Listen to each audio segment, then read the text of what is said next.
Bago pa ba ng House hearing sa Huwebes, inamin na ni Ronnie Dayan na tumanggap siya ng pera mula sa umuning big-time drug lord na si Kerwin Espinosa. Ang pera ay para raw sa nakarelasyon ni Dayan na si Senator Laila De Lima. Saksi live si Tina Panganiban Perez. Tina? Igan Pia, sabi ni Ronnie Dayan, nangyari raw ang pagkubra niya ng pera para kay Senator Laila De Lima ng 5 beses noong 2014.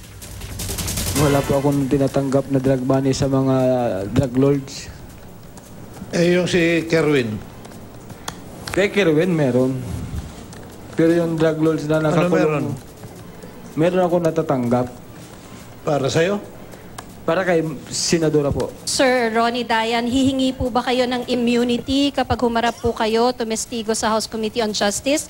And Congressman Umali, is the committee inclined to grant him that if he does seek immunity? Pwede po akong humingi, sir, ma'am.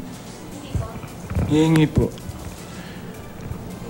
Sa amin naman, sa ganang amin dito sa Kongreso, kailangan magsabi siya ng totoo. So, it will all depend on yung sasabihin niya at kung ito'y totoo at ito'y makakatulong sa ating sinisiyasat sa legislative inquiry on NBI proliferation of drug syndicates in NBP, ay bakit hindi?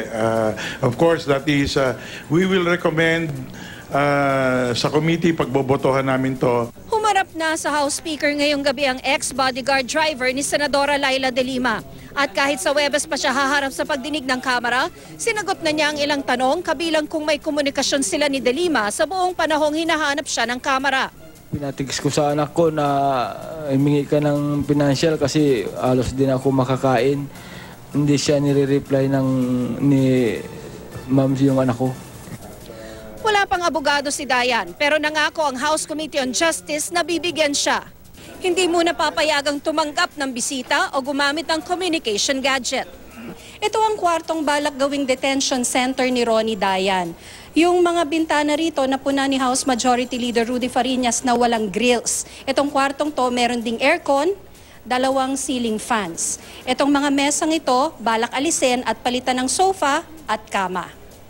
Wala raw problema sa seguridad dahil Philippine Marines ang bantay ng batasan at may estasyon ng pulis sa labas.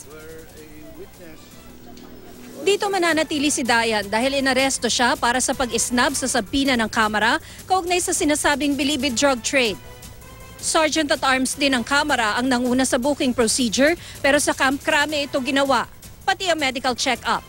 Galing si Dayan sa Barangay San Felipe sa San Juan, La Union kung saan agad siyang sinuotan ng bulletproof vest at helmet nang arestuhin ng mga pulis bago magtanghali. Unang araw, hindi naramdaman ko na sila, na nakita ko na sila. Yung bundok kasi malaki, sobrang taas. Ang dami kong sugat sa pakikipaghabulan sa kanila. Pero nahirapan din sila sa akin, masukal yung bundok. Bago maaresto, hinabol muna si Dayan ng lumabas mula sa kubong ito sa Sitio Bato sa San Gabriel, pag-aari ang kubo ng tiyuhin ng asawa ng pamangkin ni Dayan. Nagtanda, dapa na ako doon dahil putik, taniman ng palay o ng apprentice ko. Kaya napaupo na ako. 1 month and 12 days of continuous police operation. Hindi po totoo na sinetap siya. Talagang hinanap po namin siya hanggang sa na-corner siya. Iginiit din niyang wala raw siyang protektor pero kilala niya ang umunay drug lord na si Kerwin Espinosa. Kinumpirma naman ng ina ni Dayan na alam niya ang naging relasyon ng anak kay Senator Laila De Lima. Noon pumupunta dito pag birthday ni Ronnie. Totoo po ba yung yung binibintang ko sa kanya? Hindi ako maniwala dyan. Bakit po, Akin? Hanggang po'y katuan-tutan. Wala pong katotohanan. Oo. 7 taon daw tumagal ang relasyon nila ni De Lima na huli niyang nakausap matapos ang eleksyon. Hindi niya sinagot ang tanong kung nakakuha siya ng pinansyal na tulong mula sa senadora. Nagpasalamat lang siya dahil doon sa pagpapanalo niya. Kahit pa paano, sir, tumulong din ako. Nagkumpanya, kabit-kabit ng mga niya, poster. This will say otherwise. Oh. You mean, why is he being treated like a criminal?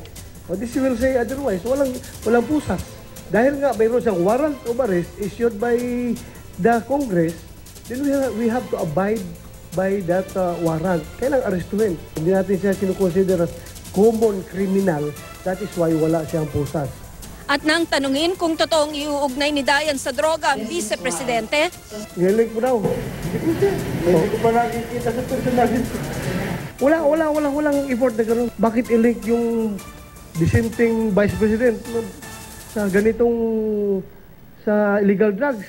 tumanggi magbigay ng reaksyon sa harap ng kamera si De Lima. Pero sabi niya sa isang pahayag, umaasa siyang itatrato ng tama si Dayan at iba pang tetestigo laban sa kanya. Siya naman daw ang tunay na hinahabol, kaya sana raw wag nang pahirapan ang mga kinukuhang testigo. Dito sa Batasan, mananatili si Ronnie Dayan hanggat sabihin ng House Committee on Justice. Bukas, bibigyan siya ng pagkakataong pag-aralan ang kanyang mga sasabihin bago siya tumestigo sa Huwebes. Mula rito sa Batasan, Pambansa, ako si Tina Panganiban Perez, ang inyong saksi.